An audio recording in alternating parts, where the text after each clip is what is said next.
अब बात कर लेते हैं स्पेशल रिपोर्ट्स की। बिहार चुनाव में बयानों की महाभारत जारी है। आरजेडी ने तेजस्वी को नायक बताया तो जेडीयू ने नीतीश कुमार को जनसेवक। अब आरजेडी के तेजस्वी यादव को नायक बताने पर भी सियासत तेज है। आरजेडी नेता अब्दुल बारी सिद्दीकी को भी लगता है कि तेजस्वी को जननायक बनने में समय लगेगा, तो वहीं तेज प्रताप यादव का कहना है कि जननायक राहुल तेजस्वी नहीं बल्कि कर्पूरी ठाकुर थे। ये रिपोर्ट देखिए।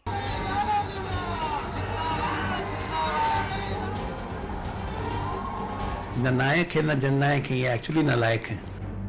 बिहार विधानसभा चुनाव में राजनीतिक दलों की ओर से अपने अपने नेताओं के लिए एक से बढ़कर एक शब्द गढ़े जा रहे हैं। कोई नायक कह रहा है, कोई जननायक कह रहा है, कोई जनसेवक कह रहा है, तो कोई नालायक बताकर तंज कस रहा है। न नायक है न जननायक है, ये एक्चुअली नालायक है। कांग्रेस ने कुछ दिनों पहले राहुल गांधी को जननायक बताया था, जिस पर जमकर विवाद हुआ। आरजेडी ने बचते बचाते जननायक में से जन को हटाकर तेजस्वी यादव को नायक बना दिया, जिस पर एनडीए के नेता तंज कस रहे हैं। आज अखिलेश यादव भी जननायक बनने लगे। न नायक है न जननायक है, ये एक्चुअली नालायक है। पटना में आरजेडी दफ्तर के बाहर लगाए गए इस पोस्टर ने सियासी पारे को चढ़ा दिया है। केंद्रीय मंत्री चिराग पासवान ने हैरानी जताते हुए कहा कि जो अब तक एक बार भी मुख्यमंत्री नहीं बना, वो खुद को जननायक मानने लगा है। मतलब आप इतने बड़े हो गए हैं, आप इतने बड़े हो गए हैं कि आप अपने आप को आप जननायक मानने लग गए हैं। विरोधी तो विरोधी, आरजेडी नेता अब्दुल बारी सिद्दीकी भी मानते हैं कि तेजस्वी यादव को जननायक बनने में समय लगेगा। भाई जननायक बनने में उनको समय लगेगा, इसलिए समय लगेगा कि वो लालू की विरासत है। तो वहीं जनशक्ति जनता दल के नेता तेज प्रताप यादव का कहना है कि राहुल और तेजस्वी जननायक नहीं हो सकते, जननायक कर्पूरी ठाकुर थे या फिर मेरे पिता है। जो लोग जननायक बता रहे हैं, जननायक नहीं बताना चाहिए। जननायक से शुरू हुई शब्दों की ये जंग नायक होते हुए नालायक तक पहुंच गई है। जेडीयू ने तेजस्वी को नायक बताने वाले पोस्टर के जवाब में नीतीश कुमार का एक पोस्टर जारी किया है, जिसमें नीतीश को जनसेवक बताते हुए जनता तक मैसेज पहुंचाने की कोशिश की गई है। यानी बिहार की सियासत आजकल इन शब्दों के इर्द गिर्द ही घूम रही है। न्यूज 18 के लिए पटना से अमित कुमार, रवि एस नारायण और धर्मेंद्र कुमार के साथ ब्यूरो रिपोर्ट।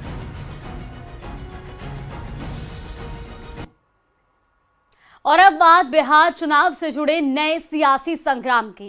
प्रशांत किशोर के 2 वोटर आईडी को लेकर अब बवाल मचा है। एक अंग्रेजी अखबार में यह दावा किया गया है कि प्रशांत किशोर के पास 2 वोटर आईडी हैं, जिसे लेकर अब विरोधी उन पर हमलावर है। इस रिपोर्ट में देखिए।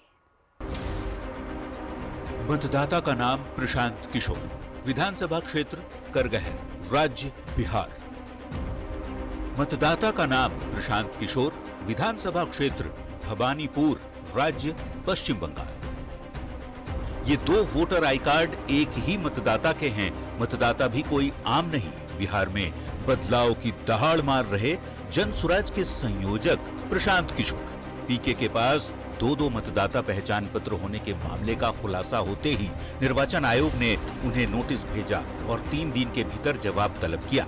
इधर विरोधी इसे लेकर अब पीके को घेरने में लग गए हैं। बीजेपी आईटी सेल के प्रमुख अमित मालवीय ने एक पोस्ट शेयर कर लिखा, जनसुराज के संस्थापक प्रशांत किशोर पश्चिम बंगाल और बिहार दोनों राज्यों के मतदाता हैं। आमतौर पर अगर उनकी पार्टी की बिहार में कोई वास्तविक उपस्थिति होती तो यह एक बड़ा विवाद होता, लेकिन ऐसा नहीं है क्योंकि जनसुराज का कोई महत्व नहीं है।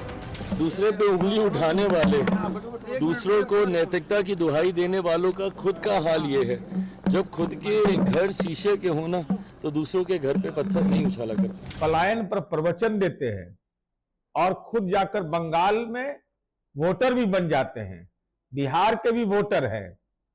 तो क्या इस उम्मीद लगाए बैठे थे कि तृणमूल कांग्रेस की राजनीतिक रणनीति के हम सहयोगी हैं? महागठबंधन के नेताओं को भी पीके पर हमला करने का मौका मिला तो वो कहां चूकने वाले थे। अब आप चुनाव आयोग को जवाब दीजिए कि एसआईआर के बाद भी आपका पश्चिम बंगाल में और करगहर विधानसभा में 2 जगह नाम कैसे आ गया। इस पूरे मामले पर प्रशांत किशोर का क्या कहना है, ये भी जरा सुन लीजिए। 2019 से अपने गांव कोनार के वोटर हैं। 2 बरस हम बीच में कलकत्ता में थे तो वहां के वोटर थे। अब इलेक्शन कमीशन कह रहा है कि हम SIR चलाए हैं, पूरा वोटर लिस्ट जो है वो एकदम शुद्धिकरण कर दिया गया है उसका।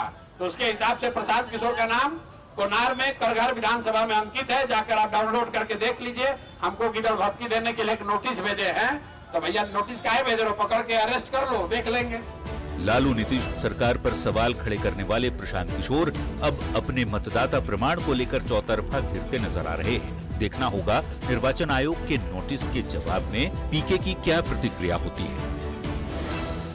पटना से संवाददाता रवि एस नारायण और आनंद अमृतराज के साथ ब्यूरो रिपोर्ट, न्यूज़ 18। तो वहीं AIMIM चीफ असदुद्दीन ओवैसी ने बिहार के गोपालगंज विधानसभा क्षेत्र के छोटका सांखे में जनसभा की और इस दौरान उन्होंने आरजेडी पर बड़ा हमला बोला। ओवैसी ने कहा कि बिहार में जिसकी 3% आबादी है उसका बेटा डिप्टी CM बन जाता है, जबकि 17% आबादी वालों को मौका ही नहीं मिलता। अब ओवैसी के इस बयान पर सियासत भी शुरू हो गई है। जिसकी आबादी 3% की नहीं है वो ये कह रहे हैं कि अब की बार उनका उप मुख्यमंत्री राजद से होगा, और जिसकी आबादी 17% है उनका कोई नामो निशान नहीं है।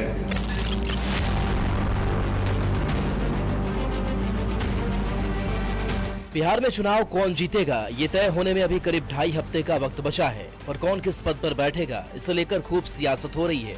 हाल ही में महागठबंधन ने घोषणा की कि उनकी सरकार बनी तो तेजस्वी यादव CM और खुद सनफ मल्लाह कहने वाले मुकेश सहनी डिप्टी CM, पर यह बात AIMIM चीफ असदुद्दीन ओवैसी को नागवार गुजरी। बिहार में कहता है कि अब के बार मल्लाह का बेटा डिप्टी चीफ मिनिस्टर होगा, तो मैं पूरे आप तमाम से एक सवाल और एक फिक्र देकर जाना चाहता हूं कि क्या आदम का बेटा मुख्यमंत्री नहीं हो सकता? क्या अब्दुल का बेटा मुख्यमंत्री नहीं हो सकता? क्या मोहम्मद का बेटा मुख्यमंत्री नहीं हो सकता? क्या अनस सलाम आपका विधायक नहीं हो सकता? ओवैसी ने बिना तेजस्वी और मुकेश सहनी का नाम लिए महागठबंधन पर जोरदार निशाना साधा। महागठबंधन ने ओवैसी के इस बयान को बेमानी बता दिया और ओवैसी को बीजेपी का एजेंट। तो हम उन लोगों के साथ हैं जो हमारे साथ हैं, देश के वो 68% लोग जो इस सरकार और इस व्यवस्था के खिलाफ मुसलमानों के लिए लड़ रहे हैं। आप ओवैसी जी का कोई एक बयान बता दीजिए जिसमें उन्होंने शिक्षा, चिकित्सा, रोजगार जैसे जरूरी मुद्दों पर बात की हो। वो आदमी सिर्फ कम्युनल एजेंडे पर बात करता है, जैसे भाजपा के लोग बात करते हैं। वो भाजपा की मदद करने के लिए देश के हर राज्य में वो आदमी पहुंच जा रहा है। ओवैसी साहब, आप शायद तेजस्वी जी के बयान को नहीं सुने हैं।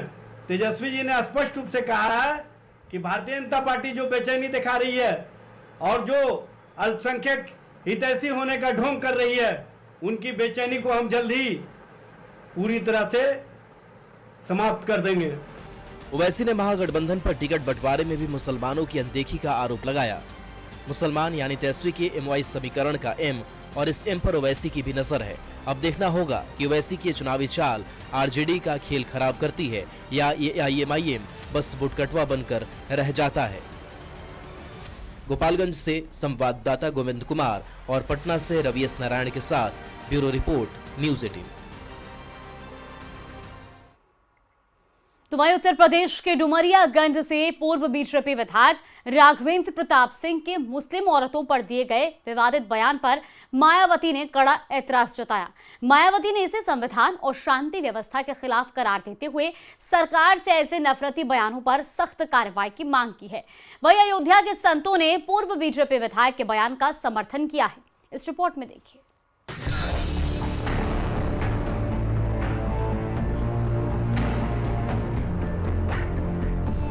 सिद्धार्थनगर में डुमरियागंज के पूर्व विधायक राघवेंद्र प्रताप सिंह ने विवादित बयान दिया, जिसका वीडियो सोशल मीडिया पर वायरल हो रहा है। ये वायरल वीडियो 16 अक्टूबर को धनकरपुर गांव में एक जनसभा के दौरान का बताया जा रहा है। इसमें पूर्व विधायक ने मुस्लिम लड़कियों पर विवादित बयान दिया है।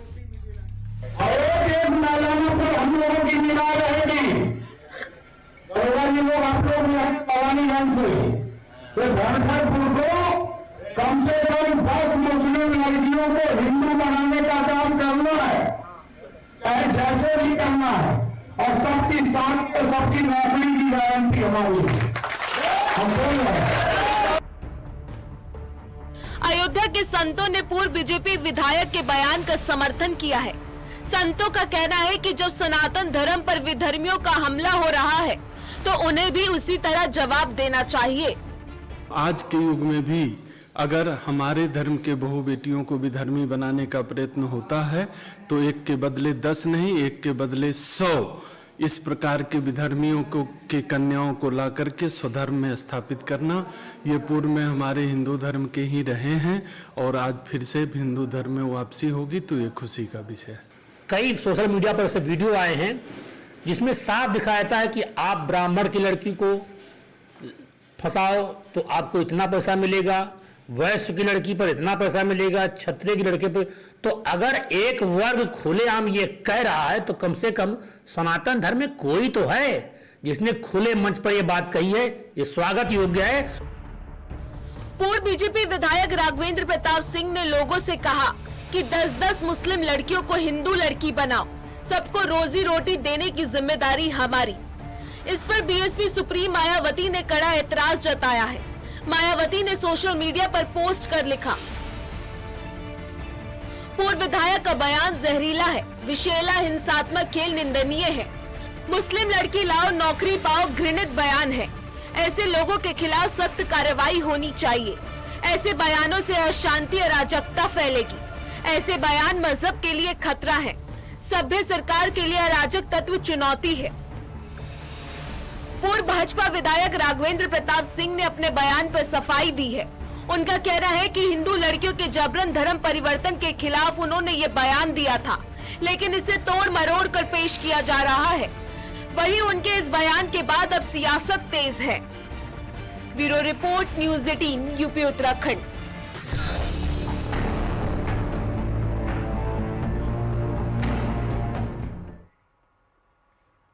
तो वही अयोध्या में राम मंदिर के निर्माण का काम पूरा हो चुका है। राम मंदिर ट्रस्ट के महासचिव चंपत राय ने इसकी औपचारिक घोषणा की।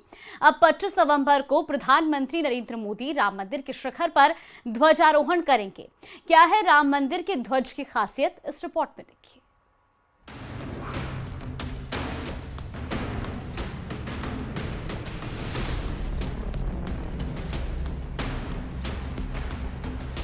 अयोध्या में राम मंदिर के निर्माण का काम पूरा हो चुका है। ये जानकारी राम मंदिर ट्रस्ट के महासचिव चंपत राय ने दी है।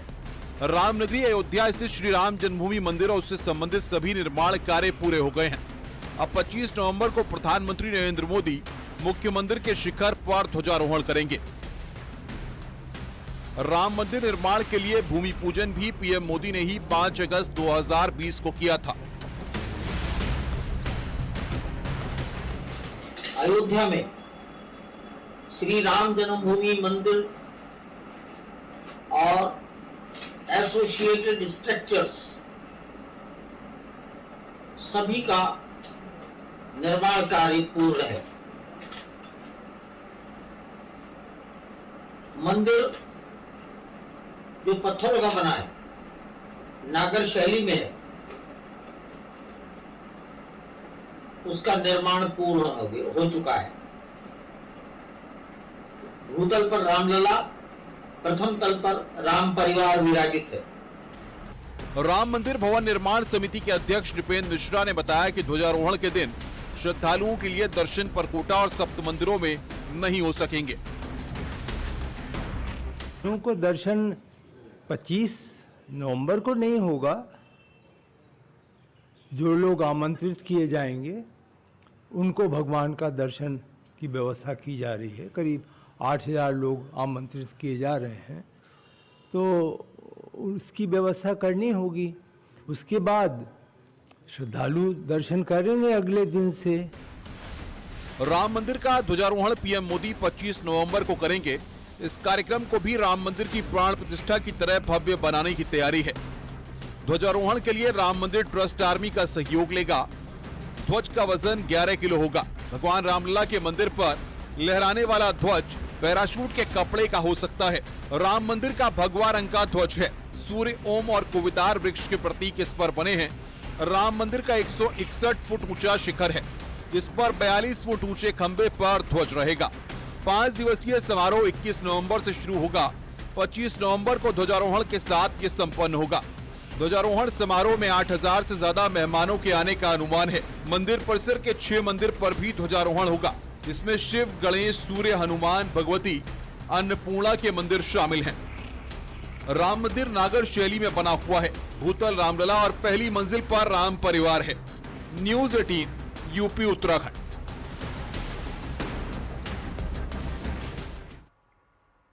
अब बात छत्तीसगढ़ की राजधानी रायपुर की, जहां वक्फ बोर्ड के नोटिस को लेकर बवाल थमने का नाम नहीं ले रहा। पुरानी बस्ती में पिछले 75 सालों से रह रहे हिंदू परिवारों को बेघर करने के वक्फ के नोटिस को लेकर हिंदू संगठन सड़कों पर उतर आए हैं और वक्फ के खिलाफ विरोध प्रदर्शन कर रहे हैं। इस रिपोर्ट में देखिए। हिंदू परिवारों को मिले छत्तीसगढ़ वक्फ बोर्ड के नोटिस को लेकर बवाल थमने का नाम नहीं ले रहा है। वक्फ बोर्ड ने राजधानी रायपुर की पुरानी बस्ती इलाके में पिछले 75 सालों से रह रहे हिंदू परिवारों को नोटिस देकर घर खाली करने को कहा है, जिसके बाद वक्फ बोर्ड के खिलाफ हिंदू संगठनों का विरोध प्रदर्शन शुरू हो गया है। रायपुर के पुरानी बस्ती में जिस तरीके से हिंदू परिवारों को वक्फ बोर्ड ने नोटिस थमाया है और उनके घर पर दावा ठोका है, इसको लेकर विश्व हिंदू परिषद बजरंग दल लगातार प्रदर्शन कर रहे हैं और वक्फ बोर्ड कार्यालय का घेराव करने के लिए पहुंचे हैं। कुछ कार्यकर्ता हैं हमारे साथ, उनसे ही बात करेंगे कि मांगे क्या है। आप लोग वक्फ का घेराव करने पहुंचे हो, क्या किस लिए विरोध है? जी, विरोध इस बात का है कि हमारे देश में सबसे ज्यादा संपत्ति, रेलवे से ज्यादा अगर किसी के पास संपत्ति है, सेना से ज्यादा किसी के पास संपत्ति है तो वक्फ बोर्ड के पास है। जिस देश में मुस्लिम कंट्री बना है उस देश में वक्फ बोर्ड है क्या? हमारे देश में हिंदू बोर्ड है क्या? हमारे देश में जैन बोर्ड है क्या? हमारे देश में बौद्ध बोर्ड है क्या? नहीं है। कुछ मुट्ठी भर लोगों को फायदा पहुंचाने के लिए जो तत्कालीन कांग्रेस की सरकार ने जो वक्फ बोर्ड बना करके जो उनको फायदा दिया है, और संविधान में जो वक्फ बोर्ड 1995 के तहत 33, 43 और 85 के तहत जो इनको स्पेशल प्रावधान दिया है, ये जिस संपत्ति को अपना बोलते हैं उस संपत्ति इनकी हो जाती है। हिंदू संगठन के कार्यकर्ता सड़कों पर उतरकर वक्फ बोर्ड के खिलाफ विरोध प्रदर्शन करते हुए बेघर किए जा रहे हिंदू परिवारों के साथ खड़े होने की बात कर रहे हैं और हिंदुओं के घरों पर जबरन दावा ठोकने का आरोप लगा रहे हैं। मांग ये है कि जितने भी हिंदू परिवार को नोटिस दिया गया उसे वापस ले, उनकी जमीन को वापस करे और हमारे हिंदुओं भाई बहनों के ऊपर कोई भी ऐसा तुरंत नोटिस हटा दे या जमीन को हटा दे, ऐसा नहीं हो सकता है और वक्फ बोर्ड खत्म होना चाहिए। बिल्कुल शिकायत के आधार पर जो नोटिस दे दिया गया, क्या सही है वो? हाँ, सही है। हिंदू परिवारों को परेशान किया जा रहा है वक्फ बोर्ड नोटिस देके, और हिंदू परिवार के पास उसका लीगल सब कुछ है, उसका अपना सब कुछ है उन लोग के पास, और वो 60 सालों से वहाँ रह रहे हैं। जी, 60 सालों से रह रहे हैं। आप लोगों की मांगे क्या है? किसी से मिले हैं, चर्चा किए हैं आप लोग? हम लोग आज विश्व हिंदू परिषद, बजरंग दल, हिंदू समाज आज यहाँ वक्फ बोर्ड जो मुस्लिम तुष्टीकरण के जो राजनीतिक से जो कानून बनाया गया है, वक्फ बोर्ड कानून, हम उसका विरोध करते हैं। आज रायपुर में पुरानी बस्ती के क्षेत्र में 5-7 हिंदू परिवारों के को वक्फ बोर्ड द्वारा जो नोटिस भेजा गया है, उसके विरोध में आज सब हम यहाँ पर आए। एक तरफ हिंदू परिवारों के घर बचाने के लिए हिंदू संगठन विरोध कर रहे हैं, तो इधर वक्फ के नोटिस को लेकर छत्तीसगढ़ खाद्य आयोग के अध्यक्ष संदीप शर्मा और डिप्टी सीएम विजय शर्मा का भी बयान सामने आया है। छत्तीसगढ़ में जब वक्फ ने को नोटिस दिया है, अगर कानून नहीं पास हुआ होता तो वो बेदखल हो गए होते। आज कानून पास हो गया है तो छत्तीसगढ़ में भी अगर नोटिस है तो सुनवाई का अवसर है, सुनवाई उसमें होकर के निर्णय होगा। मैं सोचता हूँ कि न्यायालय इसमें उचित निर्णय जरूर कर लेगी। यहाँ पर ये लोग बस्ती के लोग रहते हैं, वहाँ पर बीच में एक छोटा सा मजार बना हुआ है, बहुत पुराना, जिसको मजार कहते हैं लोग। वो मजार के लोग निरंतर वहाँ पर के लोगों को परेशान करने की कोशिश करते रहते हैं और उनकी ज़मीन नहीं है करके, लेकिन वस्तुतः सारी ज़मीन जो है वहाँ पर जो परिवार बसे उनका है, और एक मुश्किल से वहाँ पर 10 बाई 10 के जगह में उनका एक छोटा सा एक कब्जा जैसा है, और बाकी ज़मीन से उनका कोई लेना देना नहीं, लेकिन वो बाकी ज़मीन को हथियाना चाहते हैं, ऐसा मुझको लगता है। इसलिए इस तरह का आडंबर वो बार बार रचते हैं और इस पर वो कभी सफल होने वाले नहीं हैं। वक्फ बोर्ड के नोटिस को लेकर बेघर हो रहे हिंदू परिवारों के साथ हिंदू संगठनों में गुस्सा है।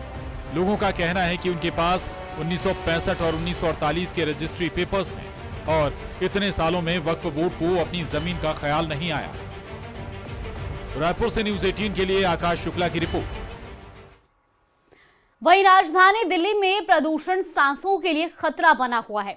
ऐसे में क्लाउड सीडिंग के जरिए कृत्रिम बारिश कराने की बड़ी कोशिश की गई, जिसका असर भी देखा है। दिल्ली के कुछ इलाकों में बूंदाबांदी भी हुई है। ऐसे में इस रिपोर्ट को देखिए।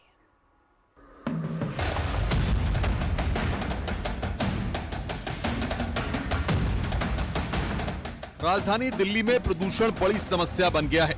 कई जगहों में हवा की क्वालिटी बेहद खराब है।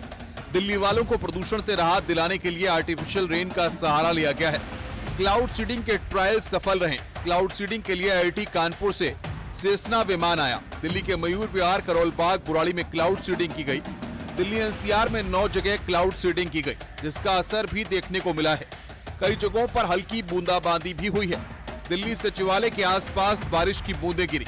ये जो कृत्रिम वर्षा वाला विषय है, लगातार हम क्योंकि दिल्ली के प्रदूषण को लेकर के अलग अलग तरह के स्टेप्स ले रहे हैं, उसमें जो भी संभव प्रयास सरकार के द्वारा हो सकता है उसे हम करना चाहते हैं। तो हर चीज को हमने ट्राई किया है और इसीलिए क्लाउड सीडिंग को भी हमने एक ट्रायल दिया है कि इसके माध्यम से यदि दिल्ली के पॉल्यूशन की समस्या का समाधान हो सकता है तो हमें करना चाहिए।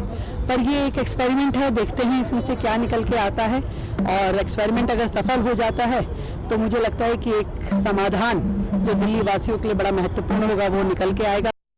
एयरक्राफ्ट मेरठ के तरफ से दिल्ली में एंटर किया, जिसमें खेखरा, बुरारी, नॉर्थ करोलबाग, मयूर विहार, सादकपुर और भोजपुर, इस इलाकों के अंदर क्लाउड सीडिंग की गई।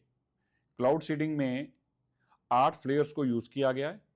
एक फ्लेयर लगभग 2 से 2.5 kg के आसपास है और एक फ्लेयर 2 से 2.5 मिनट तक ये चलती है। इस फ्लेयर से क्लाउड्स के अंदर जो उसके अंदर कंटेंट है उसको छोड़ा गया। कृत्रिम बारिश के लिए आसमान में बादलों और नमी की मौजूदगी जरूरी है। ये टेक्नोलॉजी सिर्फ बादलों का संघनन बढ़ाकर बारिश करवा सकती है, बादल नहीं बना सकती। दिल्ली में क्लाउड सीडिंग से बारिश कराने के लिए IIT कानपुर के वैज्ञानिकों का बड़ा प्रयास है। उस मिक्सचर से क्लाउड्स की जो अभी जानकारी IIT कानपुर ने दी है वो 15 से 20% उसके अंदर ह्यूमिडिटी थी और ये तकरीबन प्रोसेस 1.5 घंटे आधा घंटे के आसपास चला और इस दौरान एक फ्लेयर जो है वो 2 से 2.5 मिनट चला और 8 फ्लेयर ये टोटल चलाए गए हैं। तो 17-18 मिनट तक तो ये फ्लेयर छोड़े गए। अब ये भी जानते हैं कि क्लाउड सीडिंग क्या है। कृत्रिम बारिश में बिना मौसम बरसात होती है। क्लाउड सीडिंग एक मौसम परिवर्तन करने की तकनीक है। इसमें सिल्वर आयोडाइड, पोटेशियम आयोडाइड जैसे केमिकलों को विमान के जरिए बादलों में फैलाया जाता है ताकि नमी के कण जमा होकर बारिश की बूंदें बनाएं और उसके बाद बारिश हो सके। हर साल दिवाली के बाद दिल्ली में प्रदूषण सांसों पर भारी पड़ने लगता है। इस बार भी यही हालात हैं। आसमान में बारिश वाले बादल तो नहीं हैं, लेकिन बादलों के जरिए कृत्रिम बारिश कराने की बड़ी पहल है। Bureau report, news 18।